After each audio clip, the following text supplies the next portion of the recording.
Hello, everyone, and a very warm welcome to Mind Review. I am Sakshi Kaushik, and this is a part of Psychology Entrances Let's Crack It series, जहाँ पे हम लोग आपके undergraduate level of psychology का syllabus cover कर रहे हैं.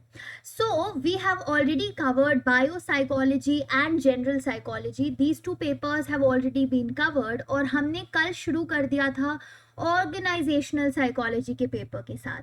And in yesterday's video we talked about a brief introduction and history of this discipline. और आज के वीडियो से हम कुछ काफ़ी ज़्यादा इम्पॉर्टेंट टॉपिक्स शुरू करने वाले हैं इस पर्टिकुलर पेपर से. And today's topic as you can see is job satisfaction. So without wasting any further time let us get started. I hope that you have a notebook and a pen with you, ताकि कुछ भी important note करने की अगर ज़रूरत पड़े तो आप तुरंत जो है कर ले. So first of all, when we talk about job satisfaction, तो job satisfaction का मतलब क्या होता है? So काफ़ी easy सुनने में term लगती है कि job satisfaction, कि भाई कोई भी employee अपने job से, अपने काम से कितना satisfied है, कितना content है. Is that employee not content at all? Is the employee very much content? Is the employee feeling just okayish in that job? So क्या level of contentment है उस employee का when that person is working in an organization, in an office, क्या containment है, उसी चीज को हम बोलते हैं जॉब सेटिस्फैक्शन. अब इस पर्टिकुलर टॉपिक को जो कि है जॉब सेटिस्फैक्शन, इसको मेजर करने के लिए, इसको एक्सप्लेन करने के लिए, इसके सराउंडिंग क्या फैक्टर्स हैं जो जॉब सेटिस्फैक्शन को अफेक्ट कर सकते हैं, उस चीज के लिए काफी सारे थ्योरिस्ट ने काम किया और कुछ बहुत ही सारी थ्योरीज आई. So in today's video we are going to cover these 6 theories. So एक एक करके डिटेल में पढ़ेंगे कि हर एक थ्योरी का, ये जो 6 थ्योरीज मैंने आपके स्क्रीन पे दी हुई है, हर एक थ्योरी जॉब सेटिस्फैक्शन को कैसे एक्सप्लेन कर रही है, क्या फैक्टर्स बता रही है उससे related. So let us get started with our first theory which is McGregor's theory X and theory Y. तो जो 1960s का टाइम था, उस वक्त जो है मैकग्रेगर ने एक बुक लिखी थी जिसका नाम था the human side of enterprise.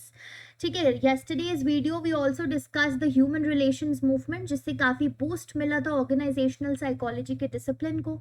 तो उस वक्त काफ़ी बातें होने लगी थी कि एम्प्लॉय के ऊपर फोकस किया जाए, ह्यूमन साइड को देखा जाए. So McGregor also wrote this book, और इस बुक में जो है इन्होंने 2 स्टाइल ऑफ मैनेजमेंट हाईलाइट किए. McGregor said that there can be 2 styles of management. Either it can be based on theory X type of management or theory Y type of management. So either there can be X type of managers or Y type of managers. अब क्या characteristic McGregor ने बताए for the theory X managers and the theory Y managers. तो managers basically कौन होते हैं? जो एक ग्रुप को मैनेज करे ऑर्गेनाइजेशन में, है ना. So theory X manager according to McGregor जो है वो एक बहुत ही पेसिमिस्टिक व्यू रखते थे अपने एम्प्लॉयज़ का.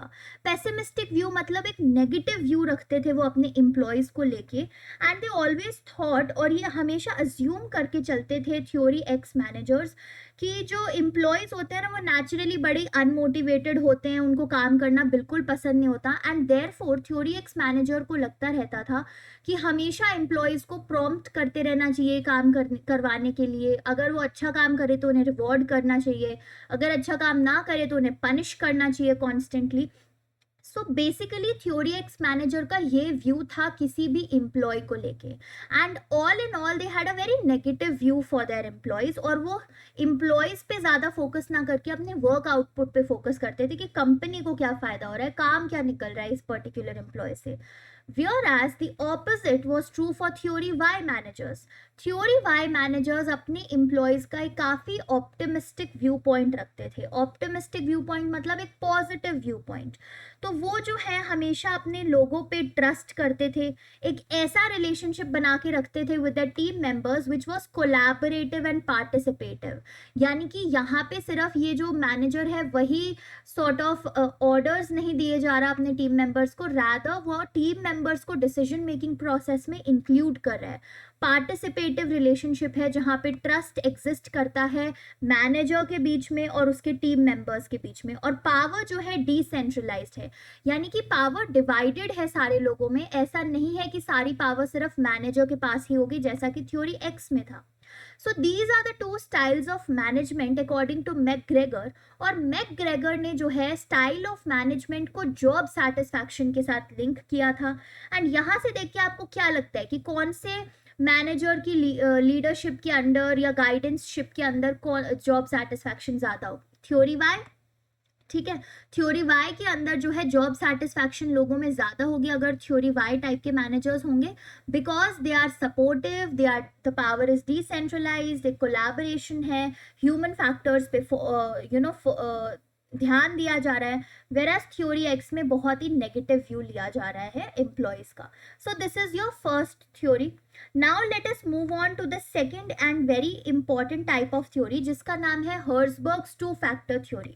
अभी काफी बुक्स में आपको हर्जबर्ग्स मोटिवेशन हाइजीन थ्योरी नाम से भी इसका मिल सकता है. So either you can call it as two factor theory और the motivator hygiene factors theory.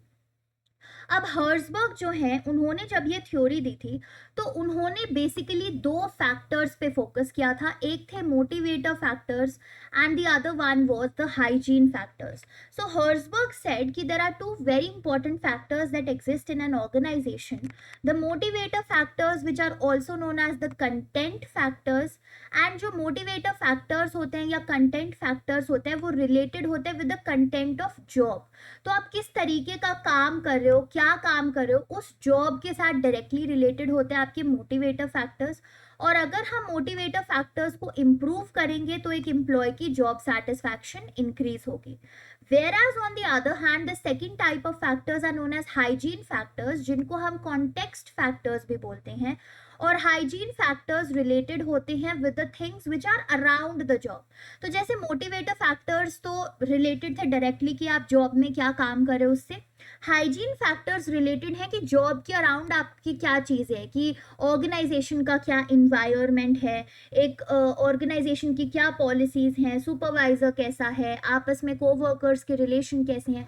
तो ये जो कुछ चीज़ें जॉब के अराउंड एग्जिस्ट करती हैं वो रिलेटेड होती है हाइजीन फैक्टर्स से.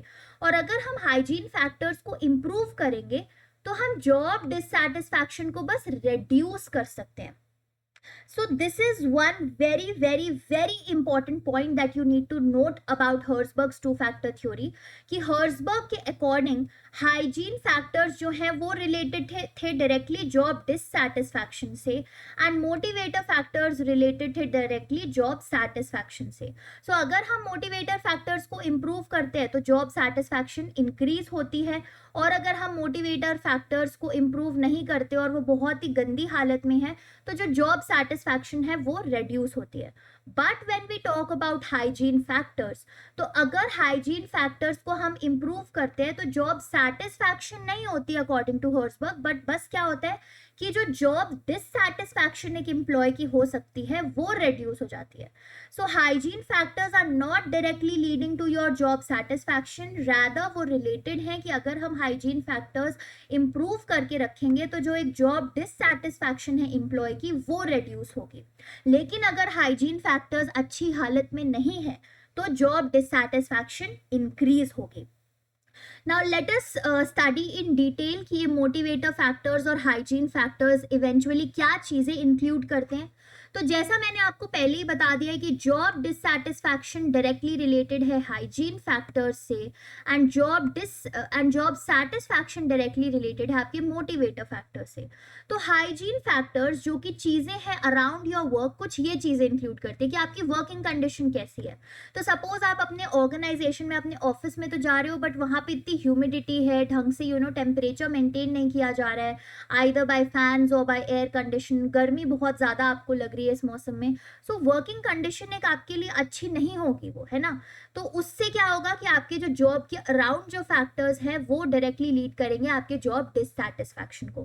फिर कोवर्कर्स के साथ कैसे रिलेशंस हैं, जो आपके साथ और एम्प्लॉयज काम करते हैं उनके साथ आपके कैसे रिलेशंस हैं, उस पर्टिकुलर ऑर्गेनाइजेशन की कैसी पॉलिसीज है, क्या वो पॉलिसीज एम्प्लॉय फ्रेंडली है, क्या वो पॉलिसीज आपको हेल्प करती हैं, क्या जो रूल्स एंड रेगुलेशंस हैं बहुत ही ज़्यादा स्ट्रिक्ट है, अगर ऐसा है तो जॉब डिससैटिस्फैक्शन होने के चांसेस हैं।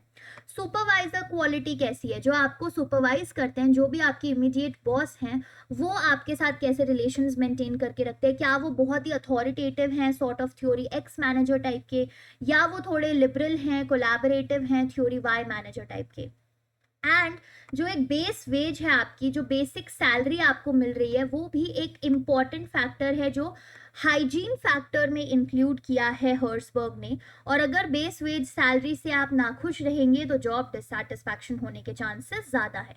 So these are some of your factors which are included as hygiene factors और factors around the job which can directly have an influence on you as an employee feeling job dissatisfaction. Whereas the other type of factors are the motivator factors, ऐसे factors जो आपको अपने job को continue रखने में motivate करते हैं, जो आपके जॉब सेटिस्फैक्शन को इंक्रीज करते हैं. So these are your many motivator factors. Achievement क्या मिल रही है आपको अपने पर्टिकुलर ऑर्गेनाइजेशन या काम करने से, क्या आपको किसी काम की रिकॉग्निशन वो ऑर्गेनाइजेशन दे रही है. हो सकता है आपने बहुत हार्ड वर्क पुट इन किया था एक पर्टिकुलर प्रोजेक्ट में, लेकिन ऑर्गेनाइजेशन ने कोई रिकॉग्निशन ही नहीं दिया आपको, कोई आपको सॉर्ट ऑफ रिवॉर्ड नहीं दिया, या कुछ नहीं बोला कि you did a good job और समथिंग लाइक दैट. तो होगा क्या कि आपकी मोटिवेशन काम और एफर्ट पुट इन करने की कम होती जाएगी एंड ग्रेजुअली जॉब सेटिस्फैक्शन भी कम होगी. So just remember, motivator factors के सही होने ना सही होने की वजह से जॉब डिससैटिस्फैक्शन नहीं हो रही है, बट जॉब सेटिस्फैक्शन से नो सेटिस्फैक्शन हो रहा है. ठीक है. Then the responsibility you get, कि क्या आपको किसी काम की रिस्पॉन्सिबिलिटी दे रखी है, क्या आपको किसी काम के लिए अकाउंटेबल कर भी रखा है या नहीं. Do you feel an important part of the organisation और नॉट. द वर्क इटसेल्फ, तो जो आप काम कर रहे हो, क्या वो काम आपको इंटरेस्टिंग लग रहा है करने में. एडवांसमेंट क्या हो रही है उस काम में आपकी, उस रोल में आपकी. And what is the amount of personal growth that you are receiving from that organisation, कि क्या आप पर्सनली कुछ ग्रो हो रहे हो, क्या आपकी स्किल्स में कोई इंप्रूवमेंट हो रही है, क्या आपकी डेवलपमेंट हो रही है. And the autonomy in decision making, क्या आप अपने डिसीजंस फ्रीली और इंडिपेंडेंटली मेक कर सकते हो, या आपको बहुत सारी अप्रूवल्स लेनी पड़ती है काफी सारे लोगों से before making one single decision. तो ये आपकी एक बेसिक है हर्सबर्ग्स 2 फैक्टर थ्योरी के बारे में. आई होप आपको थोड़ी बहुत क्लियर होगी अभी ये थ्योरी. विद टाइम थोड़ा थोड़ा और जब आप इसको डिटेल में पढ़ते जाएंगे तो क्लियर होती जाएगी.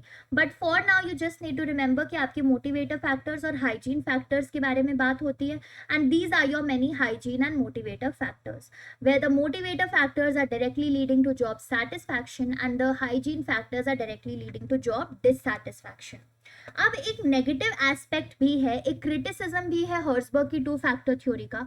क्रिटिसिज्म क्या है कि जो मोटिवेटर फैक्टर्स हैं उनको अज्यूम किया गया है कि वो तो जॉब सेटिस्फैक्शन इंक्रीज ही करेंगे, लेकिन ऐसा भी तो हो सकता है कि मोटिवेटर फैक्टर्स ही रिस्पॉन्सिबल हों आपकी जॉब डिससैटिस्फैक्शन के लिए, है ना. क्योंकि हर्सबर्ग ने तो सिंपली बोला कि भाई जॉब डिससैटिस्फैक्शन के लिए सिर्फ और सिर्फ हाइजीन फैक्टर्स ही रिस्पॉन्सिबल है, और मोटिवेटर फैक्टर्स तो सिर्फ आपकी जॉब सेटिस्फैक्शन के लिए रिस्पॉन्सिबल है. बट इट कैन हैपन कि एक मोटिवेटर फैक्टर ही आपका जॉब डिससैटिस्फैक्शन का कारण बन जाए. हो सकता है आपके लिए सारे हाइजीन फैक्टर्स सही हैं, और लेकिन मोटिवेटर फैक्टर में ये जो रिकॉग्निशन वाला फैक्टर है वो सही नहीं है, कि आपने इतना काम किया लेकिन किसी ने रिकॉग्नाइज नहीं किया, तो ग्रेजुअली आप अपनी जॉब से डिससैटिस्फाइड होने लगे हो. सो ये एक मेजर क्रिटिसिज्म था हर्सबर्ग की 2 फैक्टर थ्योरी का, कि उसने मोटिवेटर फैक्टर्स को सिर्फ जॉब सेटिस्फैक्शन से लिंक किया, whereas motivator factors themselves can be a reason for job dissatisfaction. ठीक है. Now let us move on to the third type of theory, जो कि है intrapersonal and interpersonal comparison processes. तो अगर आपको इंट्रापर्सनल और इंटरपर्सनल का मतलब पता है, द इंग्लिश मीनिंग, तो आपको ये थ्योरी काफी इजीली क्लियर हो जाएगी. So let me tell you that intrapersonal का मतलब होता है जब आप अपने आप से ही कंपैरिजन कर रहे हो, और इंटरपर्सनल का मतलब होता है जब आप किसी और के साथ कंपैरिजन कर रहे हो. तो स्कूल्स में होता था ना कि इंट्रा ग्रुप कंपटीशन है, इंटर स्कूल कंपटीशन है. सो इंट्रा ग्रुप कंपटीशन क्या है कि एक ग्रुप के मेंबर्स के विद इन ही कंपटीशन हो रहा है, और इंटर ग्रुप कंपटीशन या इंटर स्कूल कंपटीशन क्या था कि अलग अलग स्कूल पार्टिसिपेट कर रहे हैं. सो इंट्रापर्सनल कंपैरिजन प्रोसेस होता है जिसमें आप अपने खुद के साथ कंपैरिजन कर रहे हो. तो हम सबकी अपनी खुद कुछ ना कुछ एक्सपेक्टेशंस होती है ना अपने आप से, that I want these things for my self, I want these skills, या ये पर्टिकुलर चीज़ें हैं जो मुझे एक आइडियल सेल्फ तक पहुंचाएंगी, जो मुझे अपने गोल तक पहुंचाएंगी. So there are certain personal expectations that we all have. अब किस हद तक एक एम्प्लॉय की पर्सनल एक्सपेक्टेशन ऑर्गेनाइजेशन फुलफिल कर पा रही है, वो डिटरमिन करेगी कि वो एम्प्लॉय कितना सेटिस्फाइड है उस पर्टिकुलर जॉब में और उस पर्टिकुलर ऑर्गेनाइजेशन में, अकॉर्डिंग टू इंट्रापर्सनल कंपैरिजन. सो वहां पे एम्प्लॉय क्या है, वो अपने पर्सनल एक्सपेक्टेशंस को रख रहा है सामने, and the extent to which an employee is feeling कि उसकी जो पर्सनल एक्सपेक्टेशंस थी अपने आप से और ऑर्गेनाइजेशन से, क्या वो फुलफिल हो रही है उस पर्टिकुलर जॉब में रहने से या उस पर्टिकुलर ऑर्गेनाइजेशन में रहने से, या नहीं हो रही. अगर फुलफिल हो रही है और इंट्रापर्सनल कंपैरिजन पॉजिटिव एस्पेक्ट में जा रहा है, तो जॉब सेटिस्फैक्शन होने के चांसेस हैं. And the other type of comparison that some employees might engage in is known as interpersonal comparison. Interpersonal comparison का मतलब जब आप दूसरे लोगों से अपने आप को कंपेयर कर रहे हो. So when you evaluate what you are getting out of your job and what the other person is getting. So maybe आप अपनी कंपनी में एज अ मैनेजर काम करते हो और आप देखोगे कि मुझे ये पर्क्स मिलते हैं, इतनी सैलरी है, ऐसा एटमॉस्फेयर है. फिर आप किसी और ऑर्गेनाइजेशन के मैनेजर को देखोगे और देखोगे अच्छा उसको तो ये पर्क्स मिल रहे हैं, उसकी इतनी ज़्यादा सैलरी है, उनका वर्क एटमॉस्फेयर और भी ज़्यादा अच्छा है. तो what are you doing? You are basically comparing that what you are getting from your job and what other person is getting from their job. और उस कंपैरिजन को हम कहते हैं इंटरपर्सनल कंपैरिजन. अगर तो ये कंपैरिजन पॉजिटिव दिशा में हुआ, यानी कि आपको लगा कि no I am better off than the other person और मुझे ज़्यादा ही मिल रहा है अपनी जॉब से than what the other person is getting, तो जॉब सेटिस्फैक्शन होने के चांसेस इंक्रीज हो जाते हैं. अदरवाइज जो है डिक्रीज होते हैं. अगर आपको लगने लगता है कि you are not getting as much as others are getting in the same field, तो फिर आपको जॉब डिससैटिस्फैक्शन के चांसेस इंक्रीज होते हैं. So this is basically what the intrapersonal and interpersonal comparison theory is all about. फिर आपकी आती है इक्विटी थ्योरी. अब इक्विटी थ्योरी काफी ज्यादा सिमिलर है इंट्रापर्सनल और इंटरपर्सनल कंपैरिजन से. इक्विटी का मतलब क्या है यहाँ पे?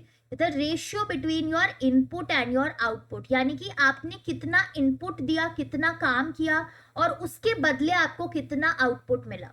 तो हम बोलते हैं ना कि जितना आप स्टडी में इन्वेस्ट करोगे, जितना आप रिवाइज करोगे, जितने आप एमसीक्यूज प्रैक्टिस करोगे, जितना आप कॉन्स्टेंटली पढ़ते जाओगे नई नई थ्योरीज को, उतने ज़्यादा चांसेस हैं कि आपके जो मार्क्स हैं वो अच्छे आएंगे, आपकी जो नॉलेज है वो इन्हांस होएगी. तो यहाँ पे क्या हो रहा है कि जितना ज़्यादा आप इनपुट दोगे अपनी स्टडीज़ को, उतना ज़्यादा आउटपुट वो आपको देंगे in form of your marks, in form of the enhancement in your knowledge.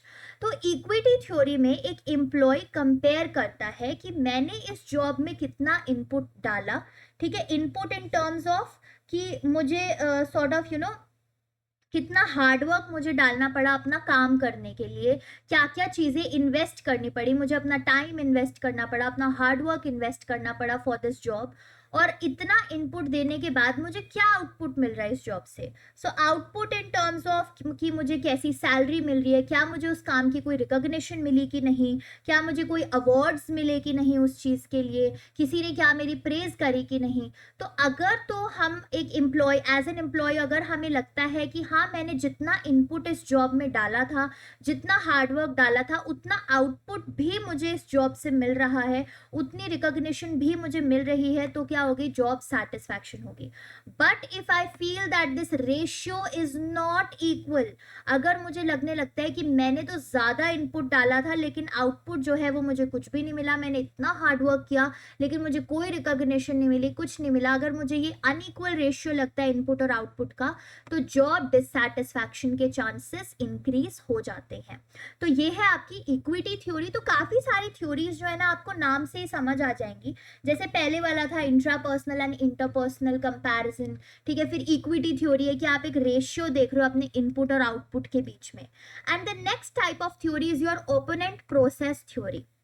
अब ये जो ओपोनेंट प्रोसेस थ्योरी है ना, ये बिलीव करती थी, इस थ्योरी के अकॉर्डिंग ये बिलीव किया जाता था कि अपनी जॉब में सेटिस्फैक्शन पाने का एक बेसिस होता है कोई भी फिजियोलॉजिकल एक्टिविटी, फिजियोलॉजिकल अराउजल मतलब एक बायोलॉजिकल अराउजल, कि आपको एक इंटरनली कुछ अराउजल हो रहा है वो काम करने से, ठीक है। तो जैसे अगर आप एक्सट्रीम इमोशंस एक्सपीरियंस करो कि कुछ ज़्यादा ही अराउजल होके हैप्पीनेस हो रहा है या कुछ ज़्यादा ही अराउजल होके सैडनेस हो रहा है, सो ये ओपोनेंट प्रोसेस थ्योरी बेसिकली कहती है कि जितना ज़्यादा आपको एक पर्टिकुलर जॉब में काम करने से फिजियोलॉजिकल या बायोलॉजिकल अराउजल होगा, उतना ही ज़्यादा आपकी जॉब में सेटिस्फैक्शन रहेगा। So the more happy you are doing your work at the job, जितना ज़्यादा आपको इंटरनली बायोलॉजिकली अराउजल मिल रहा है एक पर्टिकुलर जॉब पे काम करने से, उतनी ज़्यादा आपकी सेटिस्फैक्शन होगी।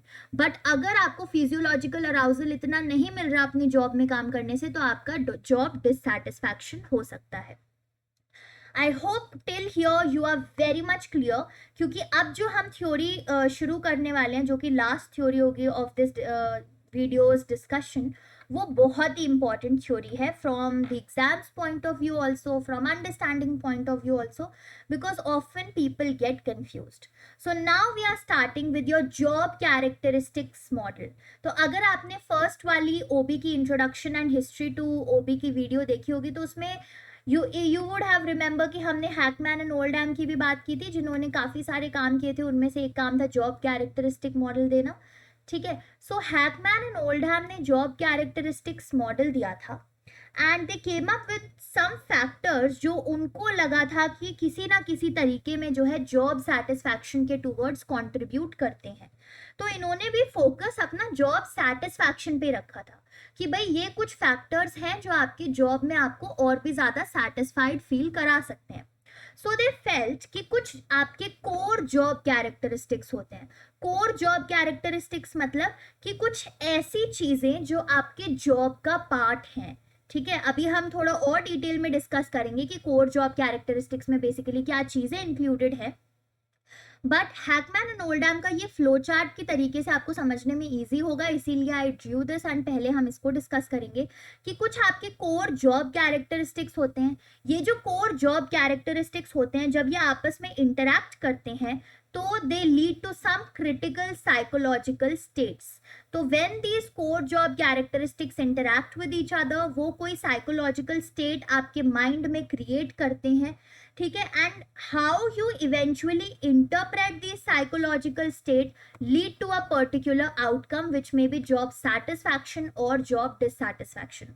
आई नो अभी आप थोड़े कंफ्यूज्ड हो गए, so let me discuss these in detail. तो ये कुछ कोर जॉब कैरेक्टरिस्टिक्स थे जो हैकमैन एंड ओल्डहैम ने बोला होते हैं, ठीक है। ये कुछ फैक्टर्स होते हैं जो हमारी जॉब सेटिस्फैक्शन के टूवर्ड्स कंट्रीब्यूट करते हैं। So core job characteristics like skill variety, task identity, task significance. अब स्किल वैरायटी का मतलब कि जिस भी काम में, जिस भी जॉब में आप काम कर रहे हो, उसमें कितनी स्किल वैरायटी यूज हो रही है, कितनी ज्यादा स्किल्स आपकी यूज हो रही है या कितनी ज्यादा स्किल्स आप सीख पा रहे हो। टास्क आइडेंटिटी की, जो भी आप काम कर रहे हो क्या उस टास्क की कोई आइडेंटिटी भी है, या वो ऐसे ही कोई भी काम है जिसको कोई ऑफिस में कोई पूछ नहीं रहा, या फिर that particular task has a particular identity is important. Again task significance आपका टास्क आइडेंटिटी से ही रिलेटेड है कि क्या जो आप काम कर रहे हो वो इंपॉर्टेंट इनफ है पूरी ऑर्गेनाइजेशन के वेलबींग के लिए और डेवलपमेंट के लिए या नहीं। अगर ये तीनों चीजें जो हैं आपके जॉब कैरेक्टरिस्टिक में प्रेजेंट हैं, तो ये एक क्रिटिकल साइकोलॉजिकल स्टेट आपके माइंड में क्रिएट करेंगे कि मेरा काम मीनिंगफुल है, ठीक है। ये एक साइकोलॉजिकल स्टेट फिर आपके माइंड में क्रिएट हो जाएगा कि भाई जो भी काम मैं कर रही हूँ वो तो मीनिंगफुल काम है और ऑर्गेनाइजेशन की ग्रोथ के लिए बहुत इंपॉर्टेंट काम है। और क्योंकि मैंने अब अपने कोर जॉब कैरेक्टरिस्टिक को कुछ ऐसे इंटरप्रेट किया है कि स्किल वैरायटी भी मुझे मिल रही है, मेरे टास्क की इम्पोर्टेंस भी बहुत है, उसकी एक अपनी इंडिविजुअल आइडेंटिटी भी है, और मैं जो काम कर रही हूँ वो बहुत मीनिंगफुल है, तो उसकी वजह से आउटकम क्या निकल के आएगा कि मेरी जो वर्क मोटिवेशन होगी, एक इंटरनल वर्क मोटिवेशन, कि मुझे जो अंदर से मोटिवेट करेगी कि हाँ मेरे को काम करना चाहिए इस प्रोजेक्ट पे और अच्छे से मेहनत से काम करना चाहिए, वो इंटरनल वर्क मोटिवेशन हाई हो जाएगी। एंड जो मेरी ग्रोथ सेटिस्फैक्शन है कि मुझे क्या ग्रोथ मिल रही है इस ऑर्गेनाइजेशन में, मेरी क्या डेवलपमेंट हो रही है, वो सेटिस्फैक्शन भी हाई होगी। Right, so are you understanding? ये जो हम डायग्राम में पढ़ रहे थे कि कैसे कुछ कोर जॉब कैरेक्टरिस्टिक्स जब आपस में इंटरैक्ट करती हैं तो एक क्रिटिकल साइकोलॉजिकल स्टेट आपके माइंड में क्रिएट होता है। कैसे आप इन दोनों चीजों को इंटरप्रेट करते हो वो डिटरमाइन करेगा कि आपका जॉब पे आउटकम क्या है, सेटिस्फैक्शन का या डिससेटिस्फैक्शन का। Then another core job characteristic is autonomy, कि कितनी फ्रीडम है आपको अपना प्रोजेक्ट कैरी आउट करने में, अपने डिसीजंस मेक करने में, अपने काम से related. So if you feel कि हाँ आपको तो काफी ज्यादा ऑटोनॉमी प्रोवाइडेड है, तो आपका एक साइकोलॉजिकल स्टेट क्रिएट होगा that you have the responsibility for outcomes, कि जो भी आप डिसीजन ले रहे हो उस डिसीजन के क्या नतीजे निकलते हैं, क्या आउटकम निकलते हैं, उसकी की पूरी रिस्पॉन्सिबिलिटी आपके ऊपर है। सो वो हो गया आपका ऑटोनॉमी का एस्पेक्ट, जो एक साइकोलॉजिकल स्टेट क्रिएट करेगा ऑफ रिस्पॉन्सिबिलिटी। अब ये जब आपने इंटरप्रेट कर लिया तो आपका इन जनरल आउटकम निकल के आएगा कि आपकी जो जनरल जॉब सेटिस्फैक्शन है अपनी, वो हाई होगी। क्यों? क्योंकि आपको इंपॉर्टेंट फील होगा, आपको एक ऑर्गेनाइजेशन का पार्ट फील होगा, एक वैल्यूएबल पार्ट फील होगा when you are able to make decisions. And the another core job characteristic is feedback, कि भाई जब आपने अपने टास्क पे काम कर लिया, आपने अपने डिसीजंस भी लिए उस टास्क से रिलेटेड, और जब आपने एक टास्क को अकम्प्लिश कर लिया है तो आपको क्या फीडबैक प्रोवाइड किया जा रहा है या नहीं किया जा रहा। जैसे होता है ना कि जब भी हम कोई एग्जाम्स देते हैं तो उस एग्जाम की आंसर शीट्स हमको दिखाई जाती है और टीचर्स हमें अपना एक जनरल फीडबैक देती है कि बेटा आपको इस वाले एरिया पे और थोड़ा काम करना चाहिए, या थोड़ा इम्प्रूव करो, या you are doing very well, keep doing in this direction. So क्या आपको अपनी ऑर्गेनाइजेशन में एक फीडबैक प्रोवाइड किया जा रहा है? अगर फीडबैक प्रोवाइड किया जा रहा है तो एक साइकोलॉजिकल स्टेट क्रिएट होगा कि मुझे अपने रिजल्ट्स का नॉलेज है, कि मैंने जो भी काम किया, जो भी डिसीजंस लिए, उसके क्या रिजल्ट हुए ऑर्गेनाइजेशन की ग्रोथ के लिए या नॉट सो मच ग्रोथ के लिए, क्या इवेंचुअल रिजल्ट्स आए उस चीज के, उसका नॉलेज मुझे है। तो अगर मुझे उन रिजल्ट्स का नॉलेज होगा वेदर गुड और बैड, मेरी क्या है वर्क पे हाई इफेक्टिवनेस होगी। क्योंकि अगर कोई ऐसी चीज थी जो मैंने गलत कर दी थी पिछले 2 जॉब्स के अपने एग्जीक्यूशन में, तो अब फीडबैक की मदद से मैं उसे ठीक कर पाऊंगी, तो मैं जो है वर्क पे और भी ज्यादा इफेक्टिव होती जाऊंगी if I get my feedback. So ये जो टेबल है, I would really request you all, या तो आप इसका स्क्रीनशॉट ले लीजिए या फिर आप इसको अपनी नोटबुक में ड्रॉ कर लीजिए जहां पे भी आप नोट्स बना रहे हैं, because this will really help you to get a glimpse of job characteristic model एकदम से, ठीक है? वरना पूरी थ्योरीज पढ़ने में बहुत टाइम वेस्ट हो जाता है, राइट? सो कोर जॉब कैरेक्टरिस्टिक्स है जो साइकोलॉजिकल स्टेट्स बनाती हैं और फाइनली कोई ना कोई एक पर्टिकुलर आउटकम लेकर आती हैं, ठीक है? तो यही सब बताती है बेसिकली हमारी जॉब कैरेक्टरिस्टिक मॉडल। अब जॉब कैरेक्टरिस्टिक मॉडल में बस एक लास्ट चीज जो डिस्कस करनी है वो है अबाउट योर मॉडरेटर्स। तो हमारी ये जो बेसिक कोर जॉब कैरेक्टरिस्टिक्स होती हैं, या जब हम उन्हें इंटरप्रेट करके एक आउटकम लेके आते हैं, तो उन सारी चीज़ों को मॉडरेट करने के लिए कुछ इंपॉर्टेंट चीज़ें हैं, जैसे कि नॉलेज एंड स्किल।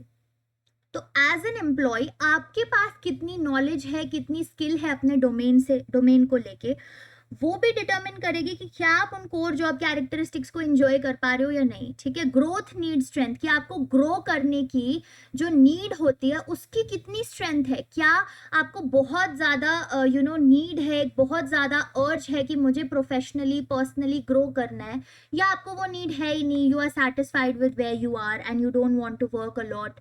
तो ये चीज़ें भी काफ़ी हद तक मॉडरेट करेंगे कि आप कैसे साइकोलॉजिकल स्टेट्स अपने क्रिएट करते हो, और जो कोर जॉब कैरेक्टरिस्टिक्स आपकी हैं, जो टास्क आइडेंटिटी आपको मिल रही है, ऑटोनॉमी आपको मिल रही है, फीडबैक आपको मिल रहा है, क्या वो आपके लिए इंपॉर्टेंट है भी या नहीं है।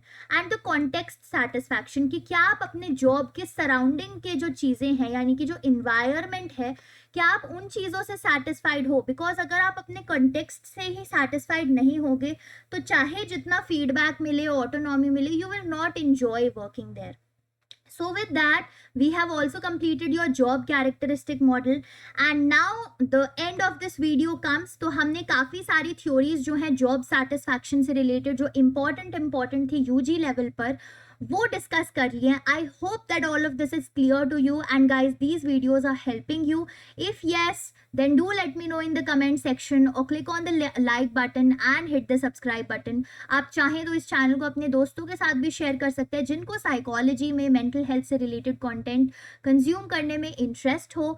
And if you have any kind of feedback for me, make sure you put it in the comment section below, क्योंकि I will really benefit from that, because this channel is totally for you. इस पे जो content आ रहा है वो सिर्फ और सिर्फ आप लोगों के लिए है. तो इट विल बी बेनिफिशियल कि आपका फीडबैक मैं यूज़ करके आपके लिए इस मीडियम को ऑफ स्टडिंग और भी ज़्यादा बेहतर बना सकूं, और भी ज़्यादा अच्छा बना सकूं. सो let us crack the psychology entrances together and make a revolution in the field of education and psychology. Till then, have a very good day. Take care of yourself and bye bye.